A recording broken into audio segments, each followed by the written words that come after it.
Bonjour à tous. Ceux qui sont présents, je le rappelle, merci de couper votre micro et votre caméra. Donc, je suis Joël Rivalan, président de l'AST Ouest, et nous vous proposons aujourd'hui, comme vous le voyez à l'écran, un webinaire sur la gestion et les travaux sur les cours d'eau face au changement climatique.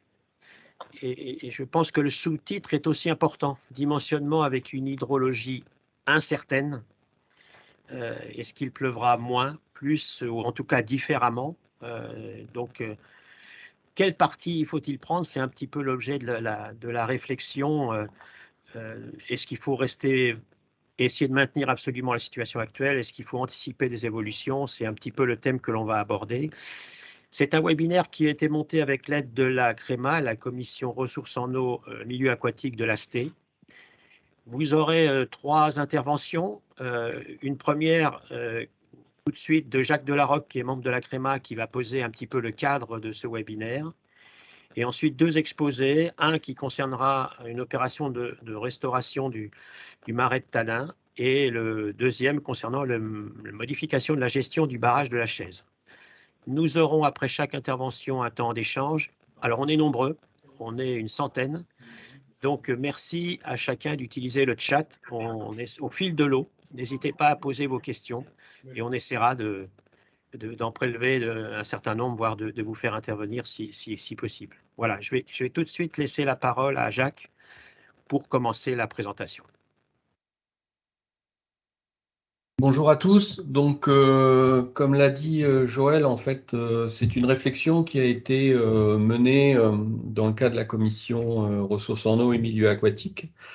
Oui, donc Jacques Delarocque, pardon. Je suis un des co-dirigeants du bureau d'études CEREG et responsable du pôle environnement, et donc membre de la CREMA. Donc, dans le cadre de la CREMA, fin 2019, en fait, on s'est interrogé au sein de cette commission sur le fait qu'il y avait peu, finalement, de partage prospectif sur tout ce qui était l'intervention face au changement climatique, comment faire, quelles questions on doit se poser, quels changements, comment aborder les choses, etc. Donc, on s'est dit qu'on allait lancer une réflexion sur le sujet. On l'a lancé au niveau national dans un premier temps.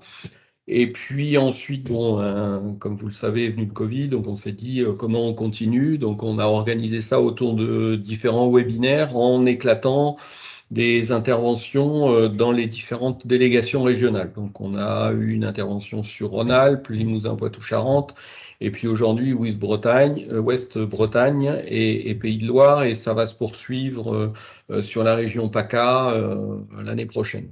L'idée étant d'arriver éventuellement à travailler une synthèse un petit peu des échanges et des retours d'expérience sur ce sujet, sachant qu'aussi on profite des congrès de l'AST pour organiser des ateliers. Il y en a eu un atelier à Dunkerque et peut-être un en région PACA, on va voir. L'idée de ces webinaires, c'est vraiment de partir d'exemples. Alors, c'est un peu la difficulté au début, les premiers échanges, puisqu'il n'y a pas forcément d'exemples où on s'est forcément posé toutes ces questions. Mais l'idée était quand même de partir d'exemples, pourquoi pas déjà réalisés, et de réinterroger ces exemples en se reposant les questions, en se disant, et si, face au changement climatique, j'avais pensé peut-être mon projet différemment? Est-ce que d'abord je l'aurais fait différemment? Et est-ce que je me suis bien posé toutes les questions? Donc l'idée, c'est de partir de ce type d'expérience et de voir un petit peu si on s'est bien interrogé et si on a bien abordé aussi bien la problématique technique que de planification, de programmation financière, etc., de concertation aussi. Voilà, un petit peu tout ce qui peut tourner autour de l'intervention cours d'eau et milieu aquatique d'une manière un peu plus large. Donc voilà, c'est bien l'objectif. Donc aujourd'hui, il y a 2 exemples qui vous seront présentés où on a essayé, à travers ces 2 exemples, de poser un certain nombre de questions qui se sont posées ou pas, ou qui se reposent aujourd'hui en prenant un peu de recul sur ces expériences et de vous les partager. Et l'idée étant n'hésitez pas, après chaque intervention, de poser des questions. Il n'y aura pas forcément des réponses tout le temps, mais l'idée, c'est de faire avancer un petit peu dans le partage d'expérience cette réflexion autour de l'intervention demain en termes de milieu aquatique face au changement climatique et de toutes ces incertitudes, finalement, auxquelles on est confronté. Voilà, donc je vais pas en dire plus et je vais laisser la parole à la première intervention. C'est Pierre, je crois, sur le marais côtier proche de La Rochelle, marais de Tadon, c'est ça? C'est ça. Donc je te laisse partager du coup ta présentation et maîtriser le déroulé. Bien, bonjour à tous. Je me présente donc Pierre Peters. Je suis responsable de l'activité hydraulique maritime à CETEC Hydratec. Et donc, je vais vous présenter un projet sur lequel on a travaillé plusieurs années en conception, puis après, on a mené la maîtrise d'œuvre du projet jusqu'en 2021. Et donc, il concerne un projet de renaturation d'un marais, le marais de Tadon, qui est un marais côtier urbain à La Rochelle, que vous pouvez voir là en fond de la diapo, donc en premier plan, dans une phase déjà intermédiaire et un peu aménagée. Donc, je vais d'abord vous présenter un peu, revenir sur la localisation du projet, ensuite poser les problématiques relatives à ce marais. Et après, le choix du projet, le pourquoi et la réalisation. Alors, le marais de Tadon se situe à 2 km du centre-ville de La Rochelle. On est sur un marais qu'on a qualifié de urbain parce qu'on est quand même entouré, comme vous pouvez le voir sur la carte IGN ici, tout autour par de l'urbanisation, donc avec le quartier de Villeneuve-les-Salines au nord, ici, le quartier de Tadon à l'ouest, et au sud, la ville d'Étré. Voilà. Et puis, on a la route nationale 137 à l'est et la ligne de chemin de fer à l'ouest, là, qui délimite un peu ce marais. On a en fait des enjeux écologiques forts liés au marais, qui sont les enjeux de zones humides, avec une productivité biologique qui est à l'origine de nombreux systèmes écosystémiques, de services écosystémiques, et donc une volonté en fait de la commande initiale, c'était la ville de La Rochelle qui souhaitait redonner, en fait, qui constatait un assèchement du marais, une perte notamment avec beaucoup d'oiseaux en fait migrateurs qui passaient par ce marais, et une constatation un peu de la baisse de fréquentation par les oiseaux de ce marais-là, et un peu une remise en question de comment on peut redynamiser l'écosystème de ce marais. Alors, historiquement, c'est un marais, un ancien marais salant, qu'on peut voir ici là, en bleu. Donc, sur la carte d'état-major au fin du 19e, on a encore ces casiers de marais salants. Mais quand on regarde des cartes plus anciennes, avant le XVIIe siècle, on voyait d'autres connexions avec l'océan qui se faisait, et donc cette zone-là a été poldérisée petit à petit. Et puis on verra par la suite que là, la ville de La Rochelle se limitait à cet encadré-là. En fait, on voit les forteresses, les fortifications Vauban. Et comme vous avez pu le voir sur la carte précédente, l'urbanisation qui a gagné tout autour, tout en laissant une partie de ce marais.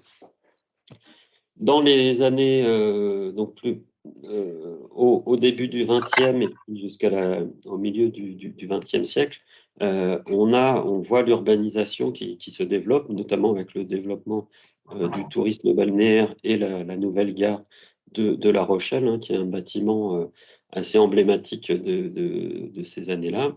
Et puis surtout, le remblaiement d'une partie du marais, avec en 1965 une partie de remblaiement ici, et un très gros projet de quartier nouveau début 70, avec un projet qui devait normalement gagner l'ensemble du marais ici. Mais première crise pétrolière en 1973 a stoppé tout projet urbain, notamment la partie sud de Villeneuve-les-Salines. Et c'est grâce à cette crise pétrolière qu'on a gardé une partie du marais ici. Donc on a le développement urbain avec, dans les années 80, pardon, l'avenue Jean Moulin qui est tracée au milieu de ce marais-là et qui va couper le marais en deux. Et puis on voit ici au milieu, là on voit tracé donc, le cours d'eau qui s'appelle la Moulinette, donc qui draine le bassin versant amont et qui alimente un peu en eau le marais. Donc le marais qui était alimenté historiquement par de l'eau de mer et par le cours d'eau de la Moulinette. On voit apparaître aussi sur ces photos-là deux lacs ici, qui sont des lacs, des exutoires pluviales du quartier de Villeneuve-les-Salines ici. Donc on a voilà, du pluvial, du drainage de bassin versant et de l'eau de mer. Donc on a un système hydraulique assez complexe sur ce marais-là. Enfin, début 90, on a un remblaiement. Donc, comme je vous le disais, on a coupé le marais en deux avec le Jean Moulin et une partie ouest qui est remblayée pour du développement d'urbanisation. Donc, le projet tel que la mairie de La Rochelle souhaite, la commande de la mairie de La Rochelle souhaitait renaturer donc, ce qui restait de marais. Donc, c'est la limite que vous avez en rouge ici, mais avec une réflexion qui englobait plus large. Donc on a 123 hectares de zones naturelles, mais l'objectif était une restauration sur les 82 hectares que l'on a en rouge ici. Donc vous voyez l'évolution quand même entre, initialement on avait La Rochelle qui était juste dans ce petit cercle rouge et le marais de Talon qui prenait toute cette zone-là. Maintenant on a une zone urbaine beaucoup plus large tout autour du marais que l'on voit ici. Donc la première question, avant tout projet de renaturation, a été de comprendre un peu le fonctionnement hydraulique actuel. Donc on a, comme je vous le disais tout à l'heure, on a deux apports principaux sur le marais, qui sont les apports des bassins versants ruraux amont, et les bassins aval qui sont plutôt des bassins d'eau pluviale qui vont alimenter les bassins tampons d'eau pluviale que je vous ai montré en esquisse tout à l'heure. Et à l'aval, on a l'eau de mer qui pouvait remonter, mais dans les années, j'ai oublié de le signaler, mais dans les années 70, a été construit un barrage que l'on a appelé le barrage de la Moulinette, et qui empêchait l'eau de mer de remonter avec des clapets anti-retour. Donc là, vous voyez sur cette image un peu de synthèse, donc le marais de Tadon et les différentes entités d'eau que l'on a. Donc en bleu, l'eau douce de la Moulinette, qui traversait le lac de Villeneuve, qui était un bassin pluvial, mais dans lequel on a fait passer le cours d'eau, avec des surlargeurs sur certaines parties du cours d'eau, le barrage qui maintient à un certain niveau tout ce cours d'eau-là, les anciens marais salants qui ne sont plus alimentés ni par la mer, ni par le bassin versant de la Moulinette, mais qui, pour des problématiques d'oiseaux, sont réalimentés en fait par pompage de la nappe, et dans lequel on vient remettre de l'eau, et le pompage de la nappe, on a une nappe d'eau salée et des traces de sel des anciennes activités de marais salants, qui fait que cette zone-là est une zone d'eau saumâtre. Et à l'aval, on a l'exutoire vers le port de La Rochelle, avec l'écluse Maubec, qui permet à marée basse d'avoir des échanges d'eau et qui est fermé à marée haute pour éviter une inondation des parties basses de La Rochelle en cas de grande marée. Et donc en gris, vous voyez ici, ce sont des bassins d'eau pluviale. Donc on a 3 bassins d'eau pluviale. Villeneuve-Est qui est connecté à la Moulinette. Villeneuve-Ouest ici qui est complètement déconnecté, donc qui lui joue un vrai rôle de bassin d'eau pluviale. Et ici, un bassin d'exutoire pluvial du quartier de Tadon et de Huttré au sud, mais qui, lui, en fait, dont la capacité de stockage dépend du niveau du barrage de la Moulinette que l'on a à l'aval. Je reviendrai dessus après. Donc voilà, donc là, les 3 ouvrages dont je vous parlais, le barrage de la Moulinette ici avec ses clapets anti-retour, l'écluse Maubec qui permet l'échange entre l'eau de mer et les canaux à l'aval, et puis le bassin de Villeneuve-Est, un bassin pluvial qui est connecté à la Moulinette et qui maintient également un niveau. En fait, jusqu'en 2019, la Moulinette et le Marais étaient gérés par niveau, donc on avait 3 plans d'eau, un au-dessus de Villeneuve-Est, un au-dessus du barrage de la Moulinette et un au niveau de l'écluse Maubec, sachant que celui-là pouvait varier en fonction de la marée. Et on avait des niveaux en été qui étaient plus haut que les niveaux en hiver. Donc on avait un fonctionnement un peu inverse des niveaux d'eau entre l'été et l'hiver, et qui était inverse de ce qu'on peut rencontrer dans la nature. Donc voilà, on est parti sur un diagnostic un constat d'une zone de marais qui a été remblayée ici sur 10 hectares, donc un remblai calcaire qui n'a plus de rôle de zone humide, des bassins pluviaux qui ont créé sur le marais, mais qui ont un faible potentiel pour la biodiversité, parce que notamment des berges trop abruptes et des profondeurs trop grandes dans les bassins. Le petit fleuve côtier qui a des surlargeurs et donc qui ne joue plus un rôle d'écoulement diversifié et qui a été transformé en étang sur certaines portions, et aussi qui est dévié dans ce bassin pluvial. Et enfin, au centre, le marais, l'ancien marais salant, qui est en dégradation avec des assecs importants entre avril et novembre, en l'absence de gestion des eaux, en fait en l'absence de pompage dont je vous parlais tout à l'heure. On a malgré tout une flore et une faune remarquables de ces milieux, mais qui sont menacés par la dégradation du marais avec cet assèchement et qui va être accentué par le changement climatique. L'impact du changement climatique va avoir aussi des effets sur le cycle hydrobiologique des zones humides. Donc, notamment en augmentant la température, on va avoir une évaporation de l'eau plus importante et donc un assèchement des bassins plus rapide. On va aussi avoir une modification du régime de précipitation avec des pluies estivales plus rares et des événements extrêmes pluviaux plus intenses. Et également une élévation du niveau de la mer qui risque des submersions aval plus fréquentes. Donc l'objectif du projet de renaturation du marais de Tadon et de la Moulinette est de diminuer les risques d'assèchement d'une partie du marais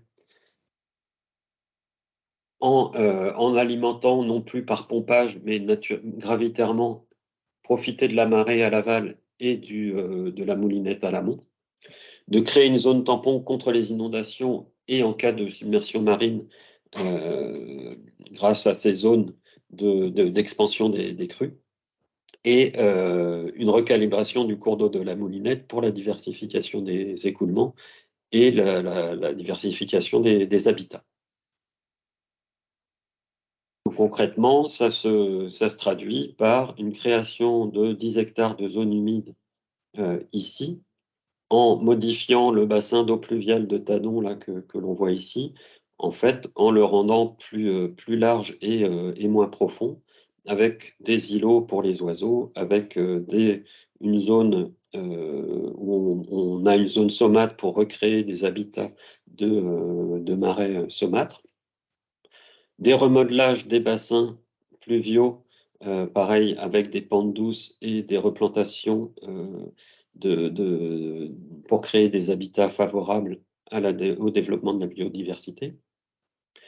Et surtout, un recalibrage et un reprofilage de la moulinette avec du reméandrage par là où on pouvait, et de le déconnecter des bassins, en fait, ne plus avoir de lac sur cours d'eau, mais à côté du cours d'eau, et avoir des annexes hydrauliques qui ne sont en eau qu'en hiver. Donc là où on a des surlargeurs, avoir des zones d'expansion, des crues en eau uniquement lors des périodes de crues estivales.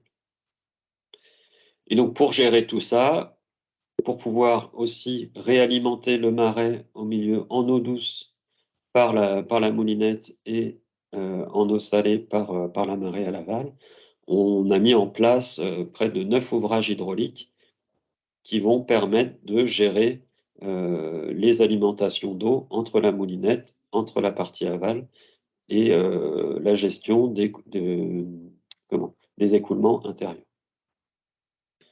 Donc on a mené les études, en fait, le projet a été mené par l'atelier Cépage, qui est un bureau d'études d'architectes paysagistes, un paysagiste urbaniste, pardon. Et donc nous, CETEC Hydratec, on a surtout travaillé sur la partie études hydrauliques. Donc on a mis en place un modèle hydraulique du fonctionnement du bassin, alimenté principalement par les précipitations et recalé par rapport aux niveaux qui ont pu être mesurés dans le cours d'eau. On a pu tester d'une part la création du bassin d'eau pluviale de Tadon, qu'on va venir modifier et qui va être impacté, lui, principalement par l'augmentation des événements extrêmes hivernaux. Donc, actuellement, on a 30 000 mètres cubes potentiels de stockage dans le bassin.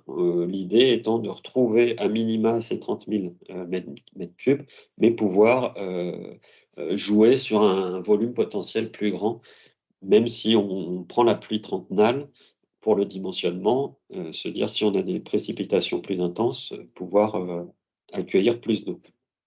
De la même manière, on a testé la modification des profils en travers sur la moulinette. Pardon. Et la moulinette, elle, va être impactée par la baisse, surtout par la baisse des débits estivales, mais aussi augmenter les événements extrêmes hivernaux.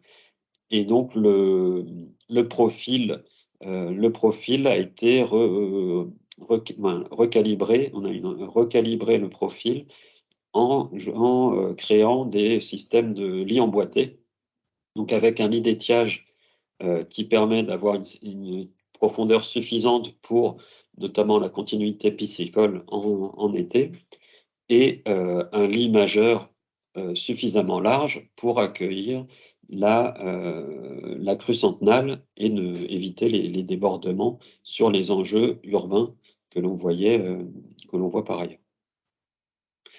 Donc ce qu'il faut savoir, c'est que l'ancien lit, là on va se retrouver avec un lit majeur de l'ordre de 6 mètres, et l'ancien lit pouvait aller jusqu'à 10 mètres de large, voire 80 mètres de large, là où c'était là où on avait des zones de petits lacs, en fait, sur le cours d'eau. Donc là, on va se restreindre, vous le verrez sur les photos après, à quelque chose de plus adapté au débit de la moulinette, qui est en fait un cours d'eau avec des petits débits.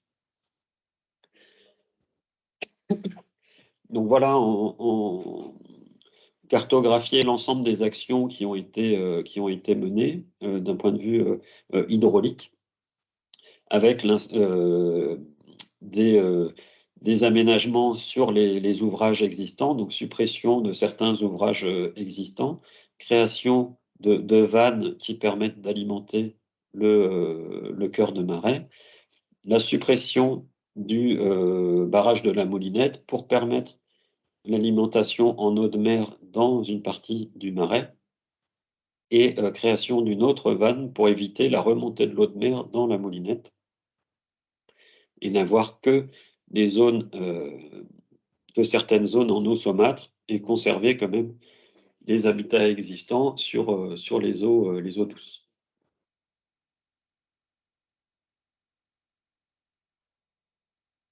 Donc voilà en synthèse le fonctionnement hydraulique de la Moulinette tel qu'il est prévu maintenant. Donc ça, ce sont les niveaux anciens, comme je vous le disais, où on avait un système lentique qui était géré par des ouvrages avec un niveau hivernal qui était plus bas que le niveau estival. Et après le reprofilage, on a cette fois plutôt des pentes plus ou moins plutôt douces, parce on reste quand même, là elles sont exagérées, mais on reste quand même dans un milieu type marais côtier, mais surtout des niveaux hivernales qui sont plus hauts que les niveaux estivaux, pardon. Et donc un maintien d'un certain niveau à l'amont, parce qu'il y avait des volontés de la commune de Périgny d'avoir de maintenir les niveaux tels qu'ils les connaissent aujourd'hui, et sur l'aval, donc, d'avoir des niveaux plus bas, et qui permettent d'avoir une zone tampon qui permet aussi de gérer, en cas de submersion marine et d'augmentation du niveau, d'avoir cette zone tampon qui peut accueillir l'eau de mer.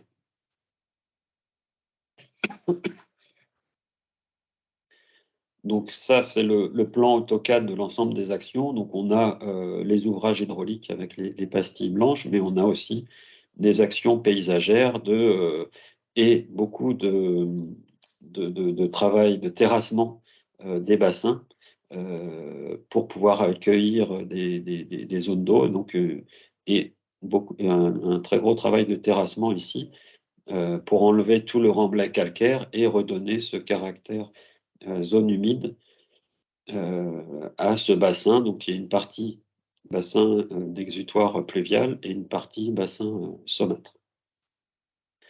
Donc, les travaux ont été réalisés en 2019-2021, donc 22 mois de travaux avec la période Covid sur cette période-là.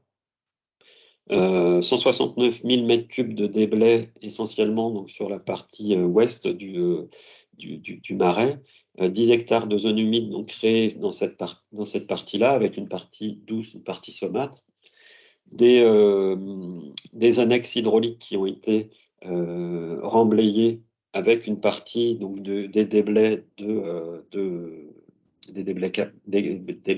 calcaires. Et voilà, des cheminements piétons aussi qui ont été faits parce qu'il y avait un enjeu de donner à redécouvrir ce marais par les usagers et les habitants de La Rochelle, avec des cheminements piétons et des cheminements doux et donc des passerelles aussi pour éviter, pour passer au-dessus des zones humides et éviter le piétinement, et aussi de pouvoir contenir le public, éviter que les chiens aillent notamment déranger les oiseaux par exemple.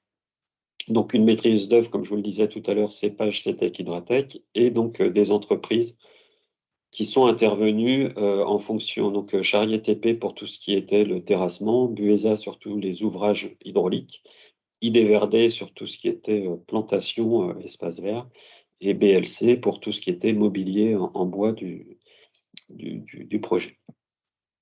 Donc, montant des travaux, 4 830 000 € avec l'Agence de l'eau Loire-Bretagne qui abonde à presque 2 millions d'euros. La ville de La Rochelle aussi à 1,8 million à peu près. Donc, la région Aquitaine, 500 000 €. La communauté d'Aglo, 440 000 € et le FEDER, 100 000 € et la ville d'Étré qui est aussi qui touche le marais de Tadon à hauteur de 96 000 €. Donc voilà une image de ce qu'était le marais avant les travaux et ce qu'il est maintenant. En fait, sauf cette partie-là, en fait, où il y avait un projet éventuellement de refaire un marais salant, mais qui a été abandonné faute de volonté, en fait, d'intérêt économique en fait de ce marais, et surtout avec des risques de qualité de l'eau, parce que l'eau de mer venant du port et traversant des zones urbaines, voilà, il y avait il y avait, il y avait des risques. Donc ça n'a pas été. Donc c'est resté en zone humide en fait. Là, il y a des petits bassins qui sont dedans. Donc une zone de marais saumâtre, une zone de marais doux, et puis donc le cheminement de la Moulinette, comme je le disais tout à l'heure. Donc je vais rapidement vous montrer un peu un exemple sur cette zone de Tadon Ouest, où on a dimensionné le bassin ici, donc en terrassement, pour en fait créer, là, avant 2019, on avait un bassin pluvial d'1 mètre de profondeur avec des niveaux gérés par le barrage de la Moulinette et à peu près 30 000 sur 30 000 mètres carrés. Donc on avait un stockage potentiel de 30 000 mètres cubes, mais c'est un peu, dans la réalité, c'est pas tout à fait ça, parce que compte tenu du barrage de la Moulinette, cette zone-là était toujours en eau. Donc on pouvait avoir un surstockage, mais finalement le stockage disponible était plus faible que 30 000 mètres cubes. Sauf que dans nos calculs de pluviométrie, sur une pluviométrie trentenale, l'objectif était bien d'avoir 30 000 mètres cubes. Donc on a recréé des espaces sur 100 000 mètres carrés avec une capacité de 30 cm de profondeur. En fait, pourquoi 30 cm? Pour avoir des habitats qui soient intéressants, des habitats de zones humides. Et donc en hiver, un remplissage potentiel de ces bassins, et donc de 2 bassins, donc ils seront toujours en eau, et en été, une capacité d'accueil de l'eau pluviale dans le bassin ici, et le bassin en aval. Au printemps, on peut faire des manœuvres et faire rentrer de l'eau de mer pour avoir un marais saumâtre, et qui restera saumâtre un peu en hiver, mais avec des gradients de salinité qui seront pas toujours les mêmes. Et donc éviter aussi les assecs attendus liés au changement climatique, au risque d'évaporation, et donc profiter de l'eau de mer pour avoir toujours un peu du marais humide dans cette zone. Donc là, vous voyez la vue aérienne été 2019, donc on a ce remblai calcaire et le bassin pluvial le long de l'avenue Jean Moulin. Et donc en automne 2020, les terrassements, on commence à voir les îlots, on commence à se dessiner. Là, on est à 90% du terrassement qui est terminé. Et donc voilà, en 2020, on a les terrassements, les passerelles dont je parlais tout à l'heure.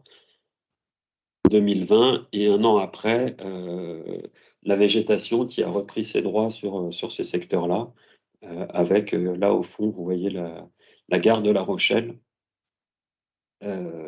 Et donc en vue plus générale, donc là, les marais dont je parlais tout à l'heure, c'est cette zone-là. Donc pour le Tadon ouest. Ici, vous avez la Moulinette qui méandre, avec donc les zones de surlargeur qui sont maintenant en zone d'expansion des crues. Donc ici, donc avant reméandrage en 2016, donc le cours d'eau qui est en fonctionnement lentique, avec des très grandes profondeurs, très peu d'intérêt piscicole, avec une turbidité liée au fait que l'eau ne bouge pas.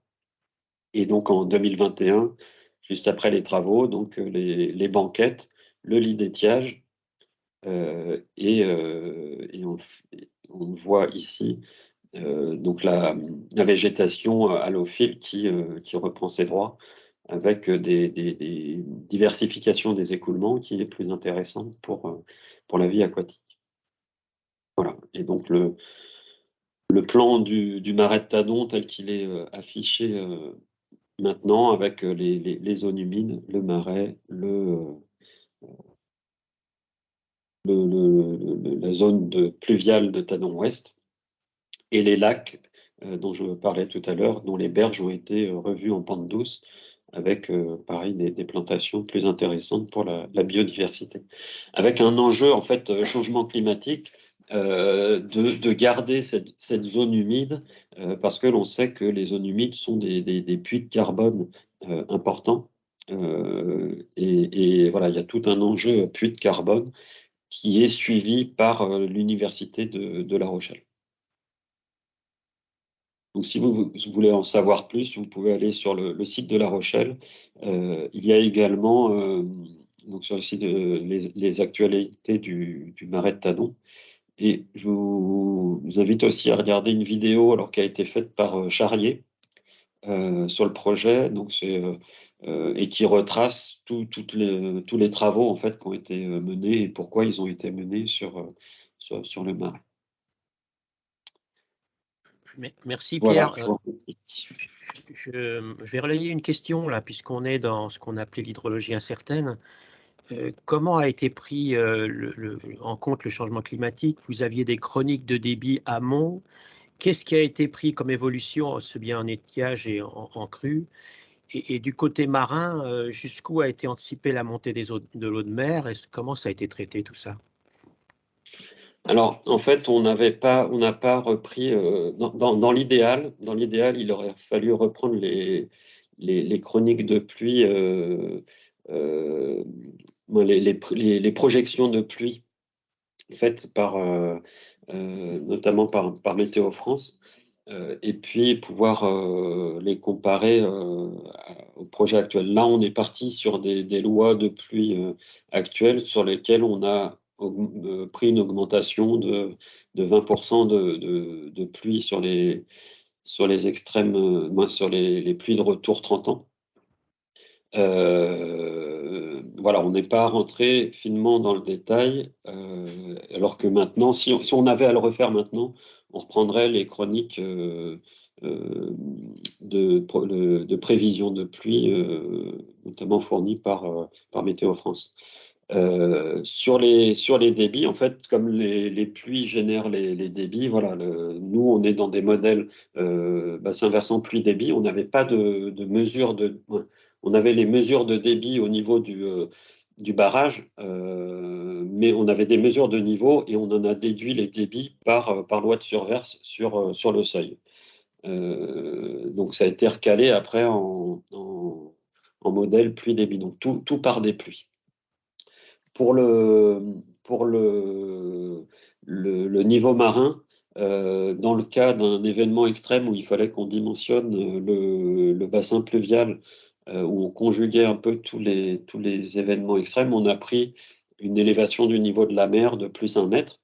Alors, non pas que la marée va rentrer dans le marais avec plus 1 mètre, puisqu'on a l'ouvrage à l'aval qui permet de bloquer justement le risque de submersion marine, mais quand on a plus 1 mètre, la marée est de niveau moyen, l'ouvrage ne peut pas s'ouvrir aussi vite pour vidanger le tout, et donc le marais va jouer un rôle tampon de stockage des eaux pluviales en attendant que l'on puisse ouvrir les portes à l'aval pour pouvoir évacuer tout le volume d'eau qui se sera accumulé.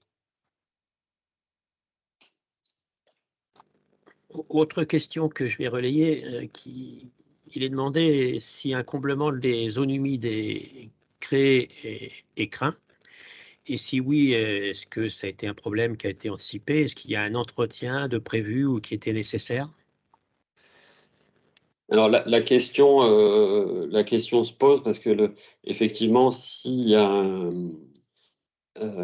si en fait on va curer les bassins régulièrement, finalement, le risque, c'est de libérer le carbone qui a été stocké par le marais.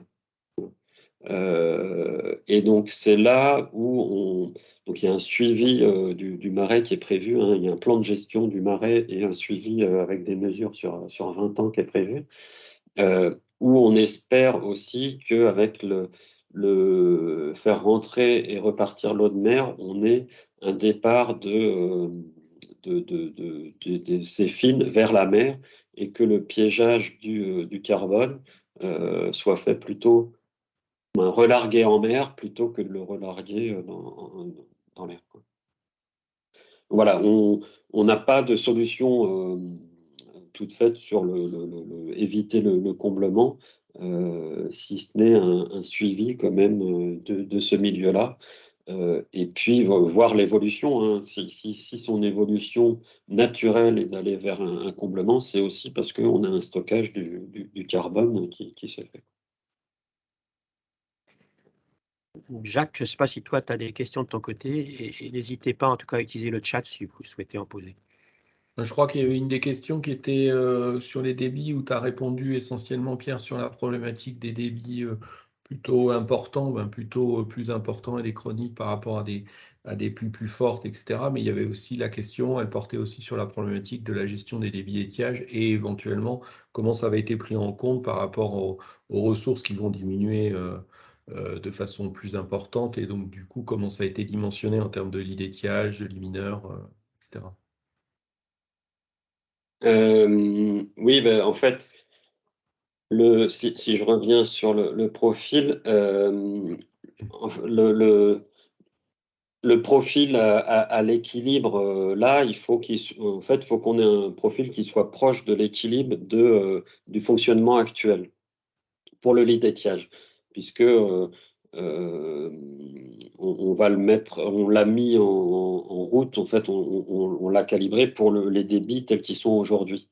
En revanche, ce qu'on va projeter, c'est plutôt la capacité à l'ensemble du marais à pouvoir absorber une crue centenale, incluant, donc, comme je disais tout à l'heure, 20% de débit en plus, pour éviter de surinonder les enjeux qui sont autour.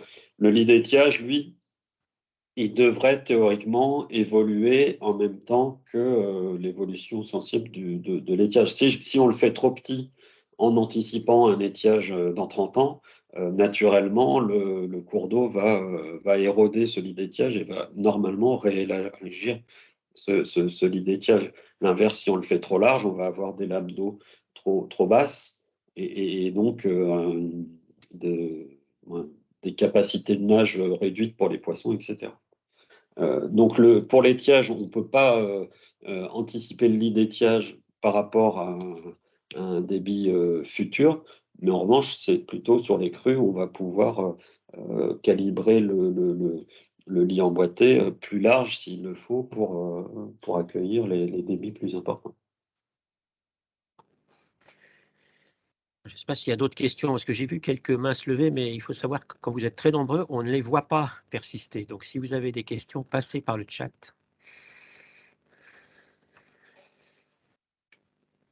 Vous intervenez, je ne sais pas combien il y en a peut-être, prenez la parole, hein, sinon. Je ne sais pas s'il y en a beaucoup, hein. Il me semble que j'ai vu 2 mains, moi, passer, mais voilà. Indiquez sur le chat si vous voulez parler et on vous passera la parole.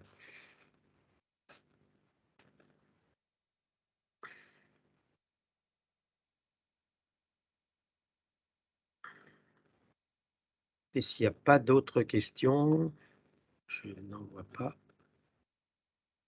Et puis on va passer à l'exposé suivant. Pierre, Merci. si tu veux bien, voilà, couper ton... Apparemment, il y avait quand même une, je sais pas, SMV2A, est-ce que c'était pour une prise de parole? Ah, il y a une question, effectivement, que je relais, la SMVV2A. Comment avez-vous abordé la destruction d'espèces protégées lors de la recréation de la zone humide? Alors, en fait, il y avait effectivement, je vais remettre la carte. Attends, il y avait effectivement des espèces protégées Hop, Et- si ça marche là. On Voilà, voit ouais. oui, c'est bon. Il y avait effectivement dans la zone qui était remblayée ici, comme c'était un remblai calcaire, il y a eu des orchidées qui se sont qui ont poussé et espèces protégées sur des zones voilà, artificielles et donc de la végétation qui n'était pas du tout inféodée au milieu zone humide. Donc il a été, en fait, chaque pied ont été transplantés et replantés ailleurs. Comme on allait dans une démarche de renaturation et donc d'amélioration des milieux, ça a été autorisé dans ce cadre-là, quoi. Donc il n'y a pas eu de destruction proprement dite, mais plutôt du déplacement de ces pieds-là. Et Pierre, j'ai une question en termes de réglementaire. Vous étiez dans les rubriques de la FE 3350 là ou comment vous aviez Oui, fonctionné? oui, c'est ça. D'accord. Très bien. Et ben, on va passer au barrage de la chaise. J'arrête de Ouais, si présentation. tu veux bien arrêter, Pierre. Pourquoi je ne veux pas? Alors, attendez. Hop. Et voilà. Et donc, on va laisser les deux intervenants prendre en charge la présentation. Merci Joël, bonjour tout le monde. Donc effectivement, ça va être une présentation à deux voix. Je me présente, Jean-Yves Gobert, moi je suis directeur métier à la SPL au du bassin rennais.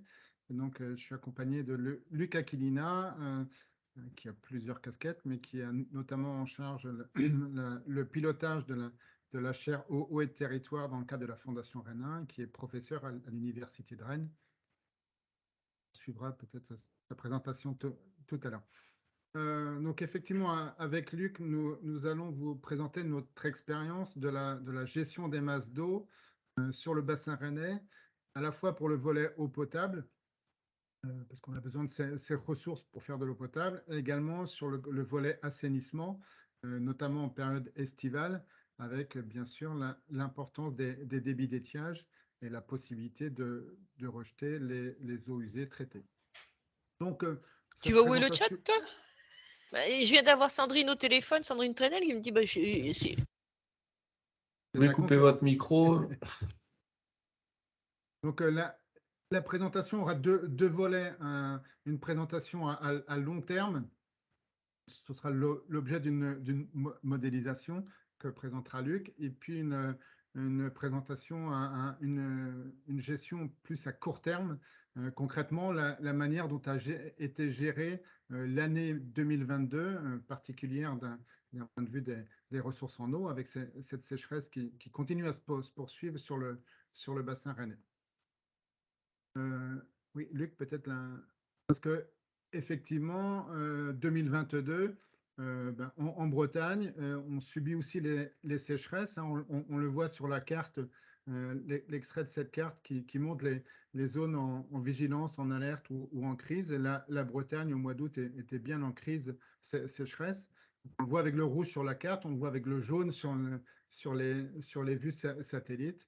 La Bretagne était bien jaunie dès le mois de juillet, a notamment donné lieu à des feux, des incendies. Donc voilà, on est vraiment on peut subir aussi en Bretagne des périodes de sécheresse très, très critiques.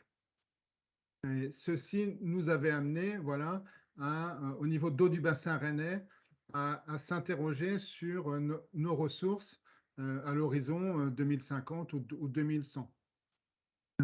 Et donc, nous avons, au du bassin rennais, financé, donc, dans le cadre de la Fondation Rennes 1, la fondation de l'Université Rennes 1, une chaire, voilà, avec comme objectif vraiment quelles seraient les quantités d'eau disponibles via l'ensemble de nos ressources à l'horizon 2050-2100, comment se comporte l'eau, enfin comment se comporte la pluie et puis l'eau dans les sols, comment elle s'infiltre dans les sols en intégrant les caractéristiques techniques des sols bretons et en particulier les sols du bassin rennais, les sols utilisés pour notre production d'eau potable.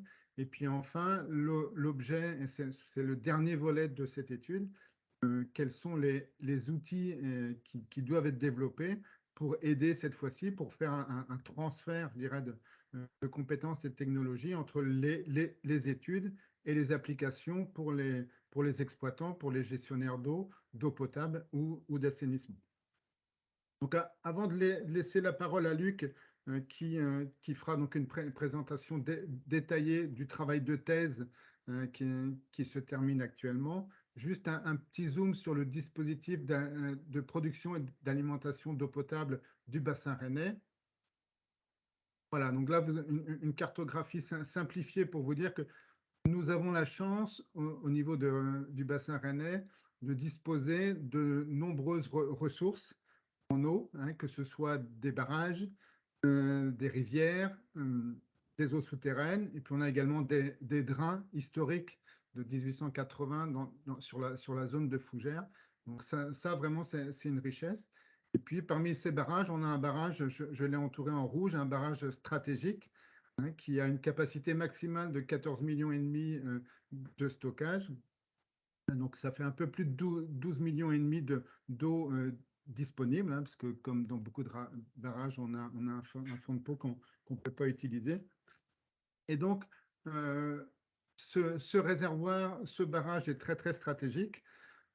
Et c'est lui principalement qui a fait l'objet de l'étude que présente Luc, parce que sa particularité, même s'il a un volume important pour nous, c'est qu'il est alimenté par un ruisseau, la Chaise, et on s'aperçoit que d'année en année, l'apport naturel de ce ruisseau est insuffisant pour, à la fin des pluies efficaces, avoir un niveau à son maximum.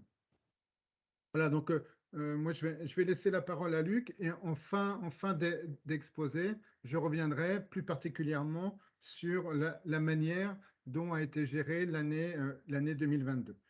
Voilà, donc je laisse la parole à Luc pour présenter donc tout le travail de modélisation hydrogéologique qui a été engagé pour prédire l'évolution de ces ressources en eau sous l'effet du changement climatique.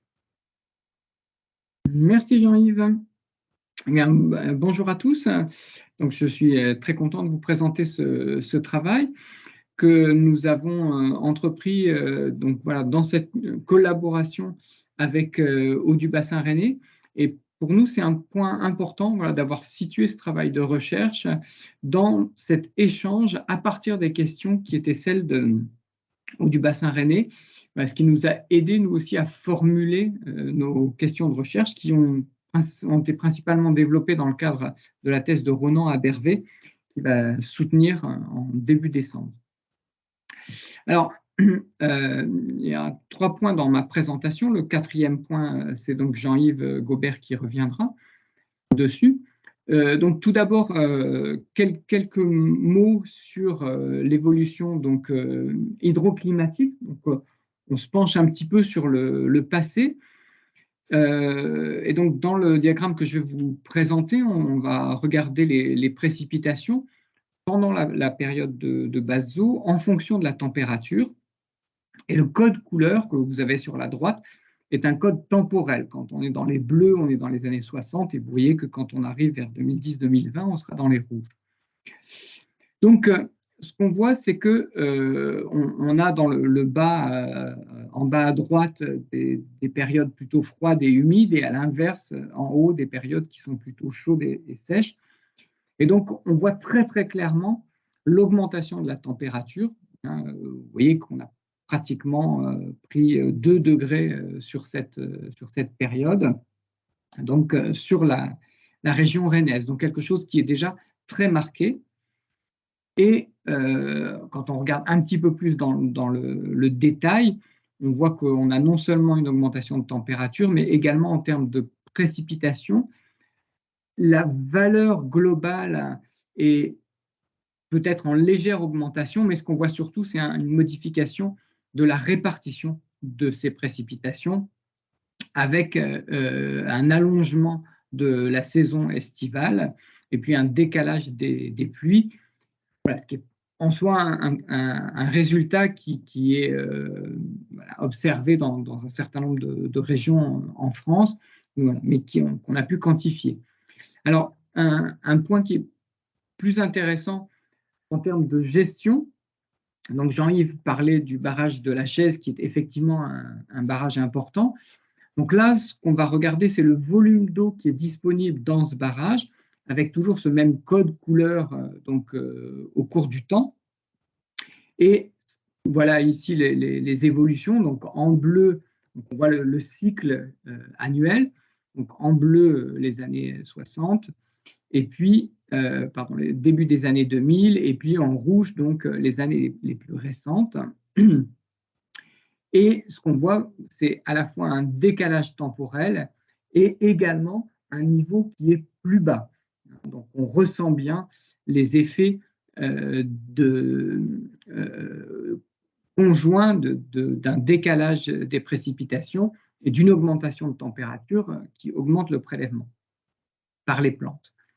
Donc, voilà, ça permettait de montrer que l'impact du changement climatique, évidemment, est non seulement à venir, mais déjà très clairement sensible. Et effectivement, l'année 2022 a été particulièrement frappante de ce point de vue-là.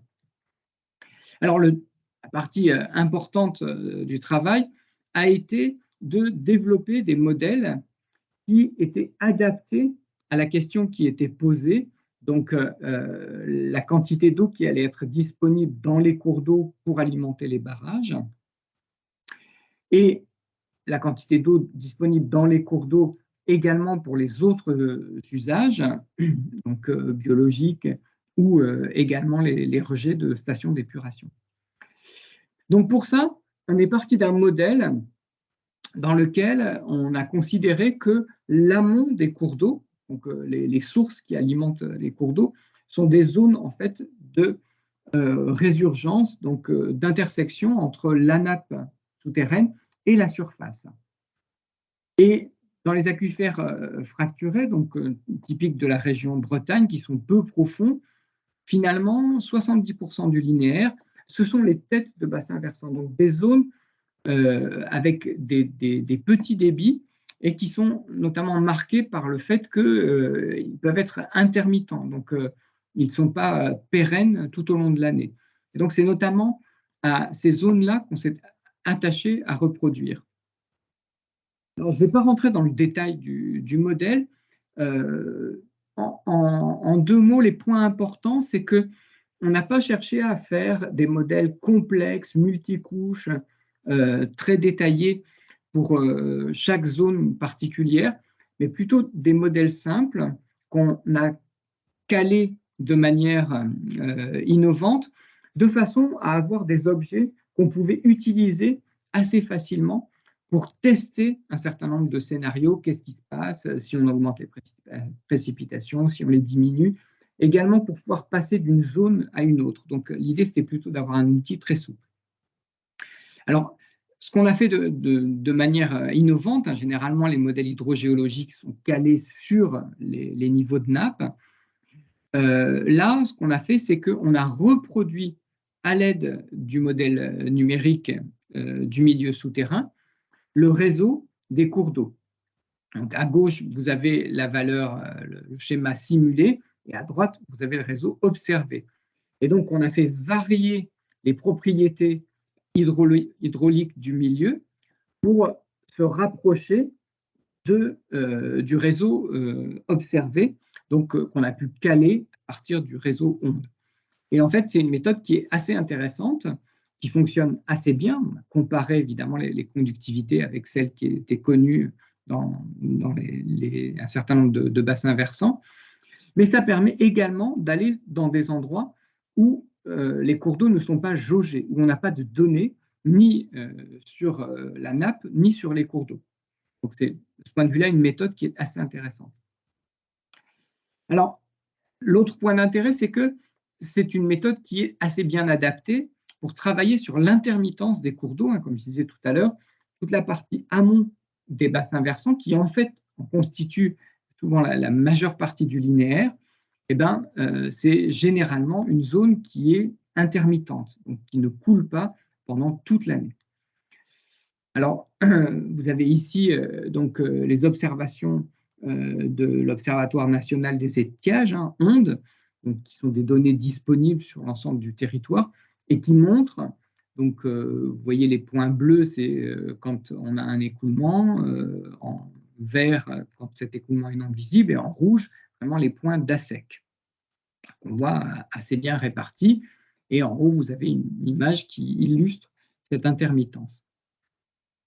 Donc, voilà ce que ça donne. Vous voyez qu'avec le battement de la nappe, sur deux bassins versants qui ont un fonctionnement qui est assez différent, un système qui est plus inertiel que l'autre, celui du bas, et vous voyez que quand la nappe remonte, elle intersecte à un moment donné la topographie, et elle va permettre donc le développement vers l'amont du cours d'eau.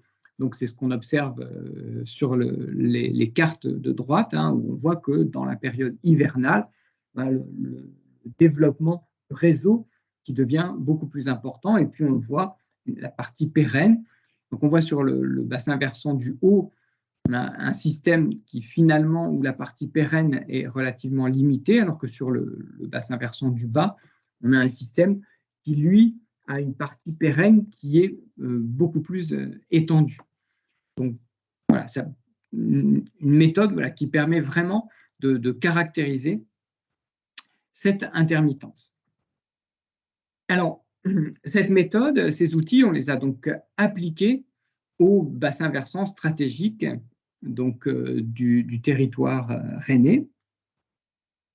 Et alors, je ne vais pas rentrer dans l'ensemble des résultats, et j'ai voulu vous présenter un résultat qui nous semblait assez frappant, qui est finalement, ici, ce que je vais vous présenter au cours du temps, et donc vous voyez que là, cette fois-ci, on va jusqu'en 2100, c'est le nombre de jours chaque année où la recharge est très faible, inférieure à 1 mm par jour. C'est en fait des jours de sécheresse. Et donc ça a été fait à partir des modèles climatiques. On en a utilisé 12. Et donc, ce que je vais vous présenter, c'est une moyenne, une médiane, et puis les quantiles, 75 et 25, obtenus sur ces 12 modèles. Donc, quelque chose qui est quand même assez robuste. Alors, pour qu'on voit exactement ce à quoi ça correspond, j'ai tracé ici la valeur du nombre de jours de 1976, qui était la grande sécheresse avant celle de 2022. Et voici ce qu'on obtient, année après année. Donc à gauche, on est sur la partie historique, donc 2022, c'est au milieu du schéma, et puis après, on voit ce qui arrive dans le futur. Donc on voit bien que même si les précipitations, de manière globale, annuelle, elles peuvent avoir une tendance, selon les modèles climatiques, à soit rester stables, soit à augmenter. Certains modèles aussi à diminuer un petit peu. On voit que les sécheresses, elles s'intensifient de manière extrêmement claire, puisqu'on voit bien qu'à partir de 2050, les années de sécheresse de type 1976, elles deviennent quasiment la norme. Au-delà de 2070, les années qui ne sont pas en sécheresse, elles deviennent très, très rares. Alors, une quantification rapide, donc en rouge, c'est le nombre d'années équivalentes ou supérieures à une sécheresse de type 76 ou 2022. Et puis en vert, c'est le nombre d'années consécutives où on a ce type de sécheresse. Donc, vous voyez, 2000-2020, donc la période qu'on vient de traverser, on avait grosso modo 1 à 3 années de sécheresse sur 20. C'est de type 2016 ou proche de 2016, et à chaque fois, c'était une année. Donc, c'est des événements qui restent relativement peu fréquents. Vous voyez, 2020-2040, on est déjà passé à 6 à 9 hein. Donc en 2040, on commence à être à pratiquement une année sur deux, et on peut avoir des événements 2 années, voire 3 années successives. Et puis 2040-2060, on est clairement à au moins une année sur deux, et ça peut durer 4 années, voire 6 années de suite, hein. Là, dans cette moyenne, on a une succession de 6 années de suite vers entre 2054 et 2060. Donc voilà, ce graphe-là, il est extrêmement parlant sur l'impact, y compris dans des zones relativement privilégiées, entre guillemets, en termes de précipitations, et sur la rapidité vers laquelle on va vers ces changements, puisque vous voyez que 2040, déjà 2020-2040, ce qui nous a semblé vraiment exceptionnel, et l'année 2022, est loin de devenir exceptionnel. Et 2040, c'est quand même vraiment demain. Alors, ça, c'était voilà, un élément frappant. Ce sur quoi on travaille actuellement, c'est sur l'ensemble des bassins versants, de faire tourner les modèles pour avoir un ensemble de résultats, avec notamment les débits, la distribution des débits, le régime des débits, les QMNA5, et puis le développement, l'extension du réseau hydrographique en fonction des modèles climatiques, et en regardant voilà, les différentes périodes. Donc, je fais juste un zoom sur les débits annuels, où là, vous avez donc deux scénarios climatiques. Le scénario RCP 2.5, donc relativement optimiste, en bleu, et le scénario 8.5, qui lui est plus pessimiste, qui montre les débits, hein, une diminution, notamment dans le scénario pessimiste, mais qui n'est pas une diminution flagrante. On ne va pas vers une diminution majeure de ces débits.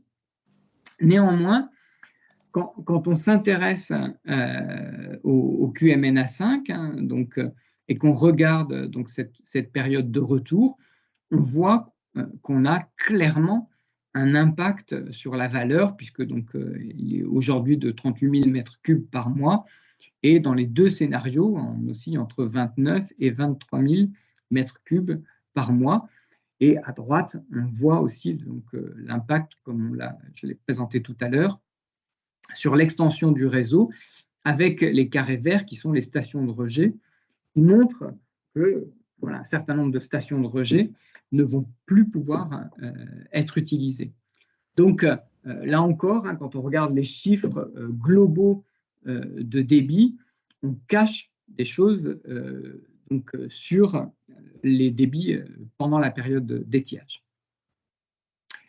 Et voilà, je ne vais pas rentrer plus avant dans le détail, mais je vais conclure sur le fait que voilà, l'ouest de la France, donc quand on regarde de manière annuelle sur ces graphiques qui viennent du GIEC, et donc où le code couleur, c'est les variations en termes de précipitation.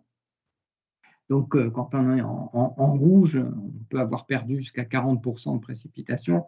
En bleu, on peut avoir gagné jusqu'à 30%. Et la zone blanche à gauche, c'est entre moins 5, enfin, moins 10, voire même, et plus 5.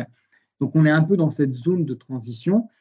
Alors, quand on regarde uniquement l'été, on voit que oui, on est clairement dans une zone où les sécheresses estivales, que je vous ai présentées tout à l'heure, deviennent extrêmement nettes, et y compris dans les 20 ans qui viennent, et donc avec un certain nombre de problématiques pour l'agriculture, des cours d'eau en mutation, et pour la gestion de l'eau potable, que Jean-Yves va nous présenter maintenant à suivre. Donc, je te redonne la parole, Jean-Yves, et je passe les diapos. Merci Luc. Oui, effectivement, moi je vais me limiter donc à l'année 2022. Si on voulait résumer 2022, la manière dont on l'a géré en tant que gestionnaire d'eau potable, ça a été notamment informer, je vais développer, hein, anticiper simuler, prédire, ça a été important pour savoir où on va, et puis enfin s'adapter. Alors sur le volet informé, animé, Luc, voilà, sur le volet, non, juste, voilà, informé, animé, ça c'est une grosse, grosse partie du travail animé notamment par l'ensemble des services de la collectivité ou du bassin rennais. L'eau qu'on ne consomme pas, on n'a pas à la produire, hein. C'est la même logique que pour l'énergie. Et donc, il y a effectivement un travail qui a été démarré depuis des années, qui s'appelle Ecodo. C'est un programme Ecodo pour vraiment limiter les consommations d'eau. Et ça a trouvé tout son rôle, notamment cette année. La communication qui a été mise en œuvre et l'accompagnement via les ambassadeurs de l'eau a significativement permis de réduire les consommations d'eau, notamment sur le mois d'août, septembre et puis octobre. Il y a également eu un accompagnement fait auprès des industriels. Donc, dans le département d'Ille-et-Vilaine, hein, il y avait un arrêté préfectoral qui imposait un contrôle et des réductions d'eau sur les industriels. Mais Haut-du-Bassin rennais a choisi d'accompagner également les industriels pour les aider à mettre en œuvre ces démarches d'économie d'eau. Donc ça c'est vraiment le premier point très, très important.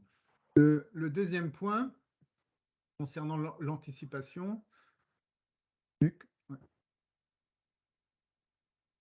Le deuxième point concernant l'anticipation, c'est essayer de comprendre comment va se passer l'année et puis anticiper. Ici, alors je vous ai dit tout à l'heure que nous avions la chance au du bassin rennais de disposer de nombreuses ressources en eau. Par contre, le comportement de ces ressources, chaque année n'est pas le même. Et puis, il est important de connaître et d'évaluer leur capacité tout au long de l'année. Sur la courbe de droite, je vous ai mis le débit journalier des eaux de drainage. Hein, c'est des drains qui sont historiques, hein, construits en 1880. C'est l'alimentation historique de Rennes. Ces drains, en hiver, vont donner en général 15 000 m3 jour.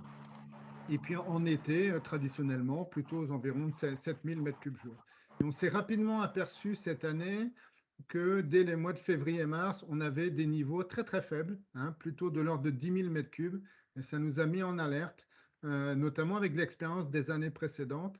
Et ça nous a indiqué qu'on risquait de s'orienter vers une année de sécheresse difficile.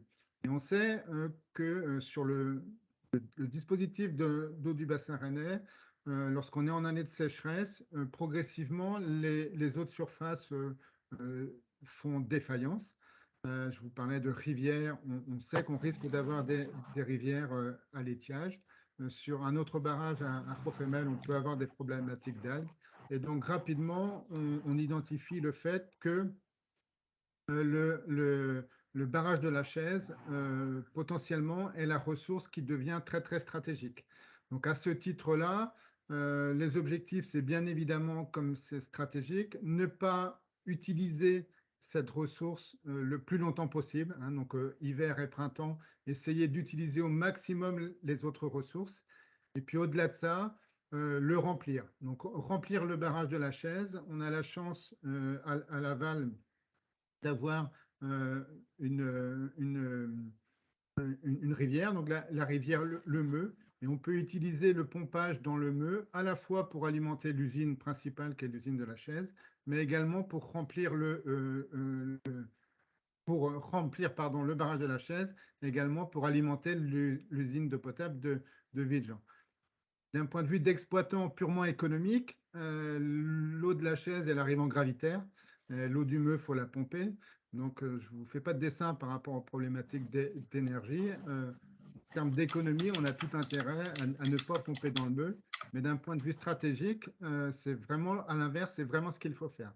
Et donc, au vu des données des 2 premiers mois de l'année, nous avons décidé d'utiliser le Meux. Et en gros, on en a pompé 4 millions. 2 millions pour remonter le niveau de la Chaise, hein, c'est ce que l'on voit, et puis 2 millions pour alimenter également l'usine de Vigean. Ça, c'est vraiment l'anticipation.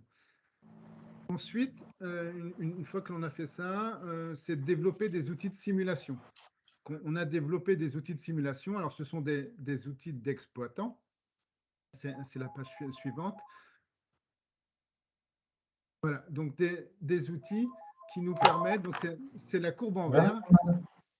Notre objectif, notre question fondamentale, c'est comment va se comporter le barrage de la Chaise et surtout, est-ce qu'en fin d'année, c'est-à-dire au mois de décembre ou au mois de janvier, à la période où normalement le barrage va à nouveau se remplir, quel sera le niveau? Sachant qu'on a 1 800 000 m3 de fûts de peau, c'est voilà, quelle sera la situation? Est-ce que, s'il Oui, vous il y plaît, a un la micro personne. ouvert. Exactement. Quelqu'un qui téléphone. Voilà. Donc, on fait un outil de simulation simple qui intègre quel sera au cours de l'année les besoins en eau potable interne et puis les besoins en eau potable externe. En effet, de par sa situation, Eau du Bassin Rennais est amené à secourir les agglomérations voisines, comme Vitré par exemple, et d'autres collectivités au nord de Rennes. Et on est amené donc à faire des simulations. On fait également des simulations, quels sont les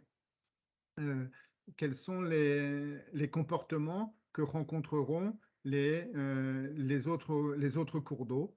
Et donc, ça nous amène en général à faire deux scénarios, un scénario dit neutre et puis un scénario qui est un peu plus défavorable. Et au mois de mai 2022, en interne, donc on a fait cette simulation avec un certain nombre d'hypothèses. Et en scénario défavorable, nous finissions l'année à 5,8 millions de mètres cubes, ce qui est un niveau relativement faible, puisqu'on est proche on est inférieur au débit minimum déjà rencontré. Et l'expérience montre que cette valeur de 5,8 millions de mètres cubes, c'est probablement celle qu'on va atteindre. Lorsque la présentation a été construite, on était à 6,8 millions à peu près pour le 11 novembre. Cette retenue de la Chaise continue à baisser et on sera certainement à peu près aux environs des 5,8 millions de mètres cubes. Donc ces simulations nous permettent de dire oui, là, ça va passer, on aura assez d'eau. Par contre, ça nous amène obligatoirement à anticiper pour l'hiver prochain, puisque partant d'un niveau très très bas, avec un objectif au mois de juin prochain d'être en phase de débordement, il va nous falloir trouver les techniques, les moyens et les budgets, notamment pour l'électricité, pour mettre en œuvre ce remplissage. Et puis après, ce volet simulation-prédiction, il y a enfin le volet d'adaptation, parce qu'on a beau prévoir des choses, après, il faut s'adapter. On s'attendait à avoir une période, donc dès le début d'année, on s'attendait à avoir une période compliquée, on l'a eu.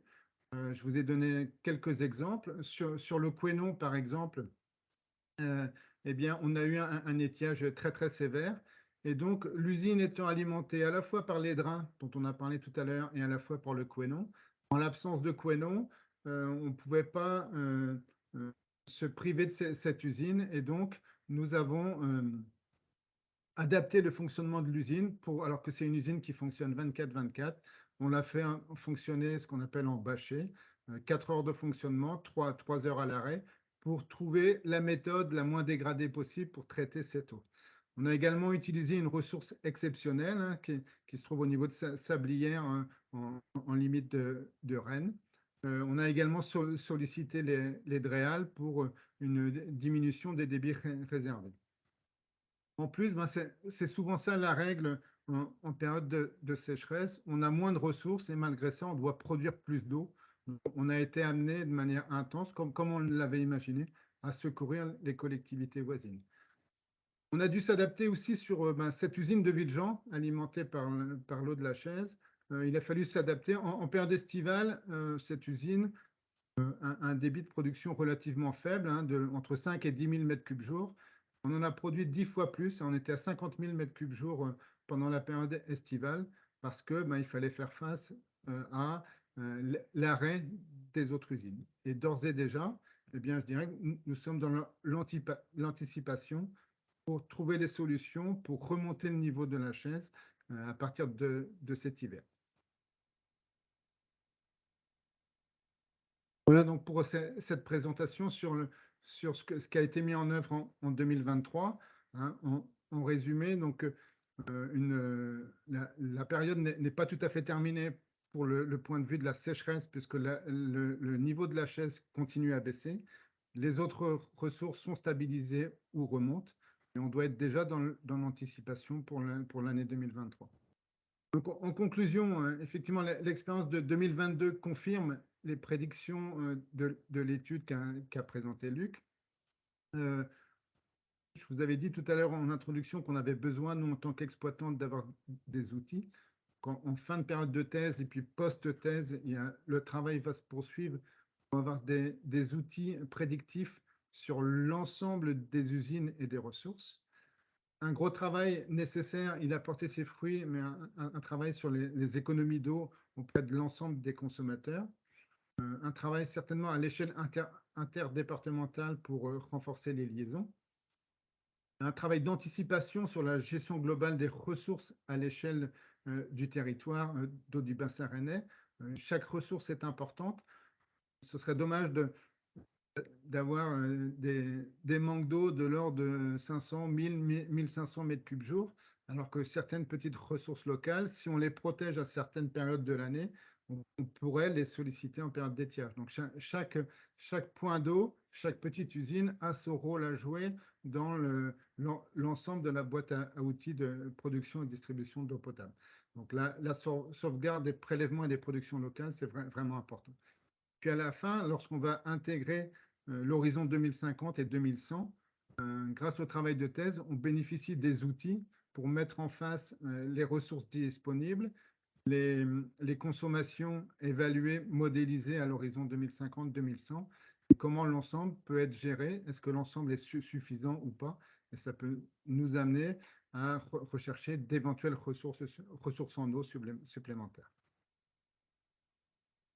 Voilà ce qu'on pouvait vous dire avec Luc sur la gestion d'eau du bassin rennais. Merci à tous les deux pour cet exposé, ma foi, fort intéressant. Moi, j'avais remarqué des questions, et puis j'en ai une aussi déjà à Luc. Le graphique que tu as présenté sur les épisodes de sécheresse prévus d'ici 2100 est quand même très intéressant. Et tu as ensuite parlé de différentes hypothèses climatiques modérées, pessimistes. Sur quelle hypothèse tu as travaillé pour ces graphiques?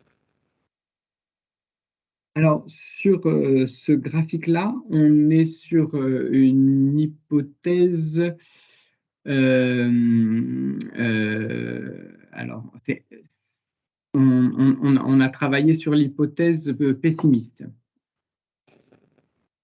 Qui correspond, parce qu'on parle souvent au en température. 8,5.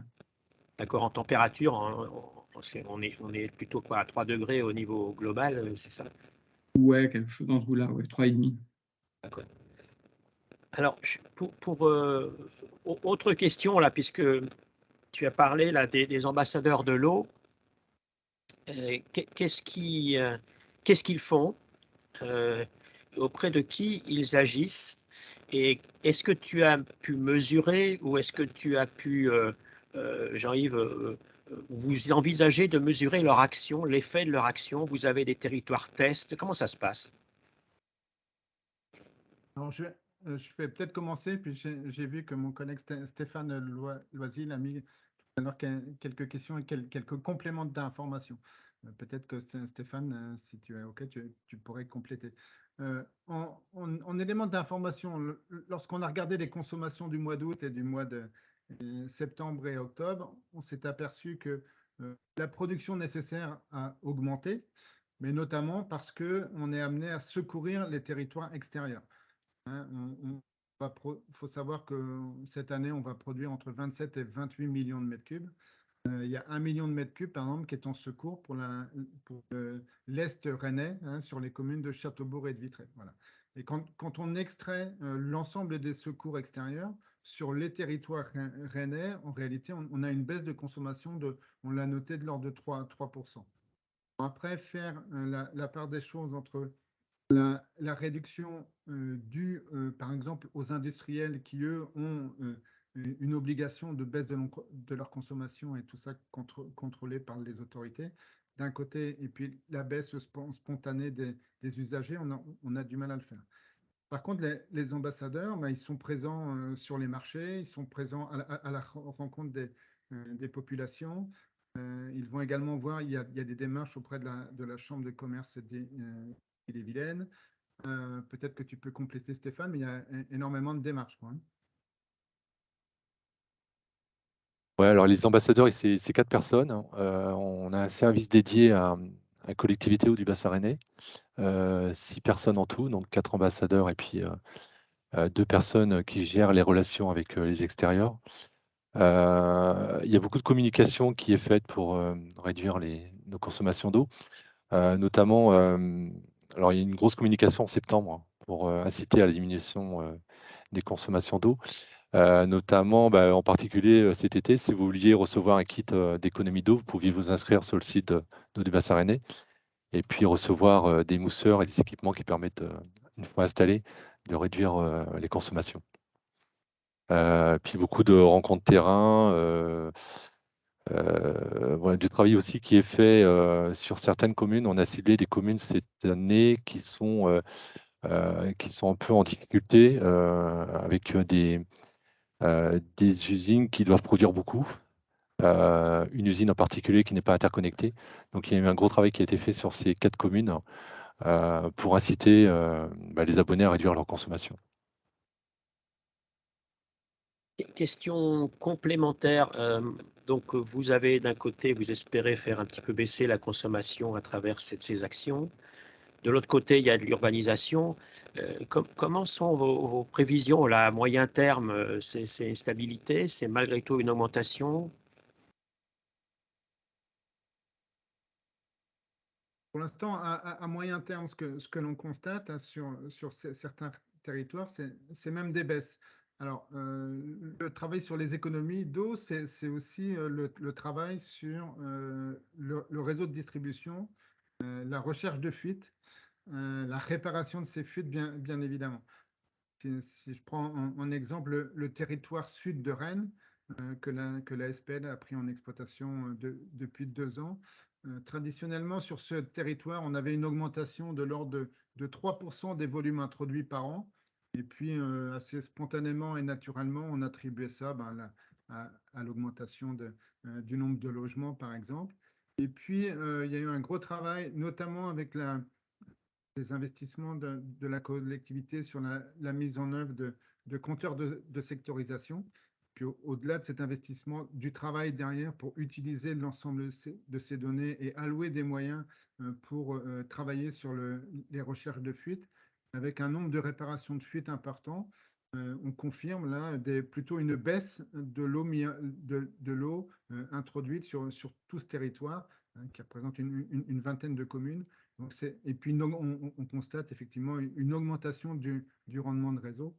Donc il y a un moment, il y aura une limite, mais voilà, je pense que sur aucun territoire, on est allé encore au bout du travail sur la limitation des fuites, compenser les extensions, malgré tout, urbaines et le nombre de logements. Il y a une question qui a été posée sur est-ce que la réutilisation des eaux usées a été étudiée?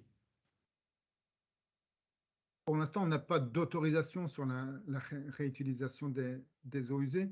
Dans un premier temps, j'ai vu une question là, mais effectivement, on utilise le meux pour remplir, pour apporter un peu plus d'eau dans la retenue de la chaise. Tout ça se fait dans le cadre d'un protocole. On caractérise l'eau. On a la chance que l'eau de la chaise est une eau de très bonne qualité. Avec pas d'algues, peu de turbidité, peu de pesticides. Et donc, on alimente l'eau, on ne transfère de l'eau du meux dans la chaise que lorsque la qualité de l'eau du meux répond aux critères de qualité, notamment phosphore, matière organique, pesticides, turbidité. Dans ces conditions-là, ça fonctionne. Et pour l'instant, pas d'utilisation d'eau, d'infiltration de nappe ou autre. Il y a une question aussi sur l'évolution de la qualité de l'eau. Est-ce qu'elle a été abordée dans vos approches?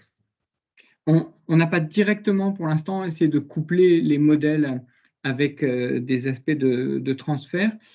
Néanmoins, j'ai montré tout à l'heure avec l'exemple des QMNA5, puisqu'il y a aussi une question sur le lien avec les GMAPI, qu'on est effectivement mobilisé sur cette question des débits pendant les périodes estivales. L'outil permet également de travailler sur l'extension des zones humides en regardant le niveau en fait, de la nappe. Donc, on peut regarder un niveau à 10 cm, à 30 cm, à 50 cm pendant une durée. Donc, ça peut permettre de donner une idée de l'alimentation et de la cartographie des zones humides. Donc, c'est des outils qui, effectivement, vont pouvoir permettre d'aller vers des questions qui sont plus des questions écologiques. Et c'est également des outils qui permettent d'avoir une idée du trajet des eaux souterraines, donc de la profondeur jusqu'à laquelle elles vont, puisque si on diminue la recharge, on va augmenter le temps de résidence et probablement la part d'écoulement profond. Et derrière ce type de données, alors on peut aussi coupler ça avec des distributions, par exemple, d'azote pour la région de Bretagne, et donc de prédire les évolutions temporelles des concentrations en nitrate dans la rivière en fonction des différentes zones d'alimentation en fait, de cette rivière. Mais c'est un travail qu'on n'a pas fait dans le cas de Haut du Bassin Rennais, mais qu'on a fait sur d'autres sites et voilà, et qui peut effectivement être mené avec ces outils. Je reprends une question là, concernant le pompage dans le Meux et le remplissage du barrage.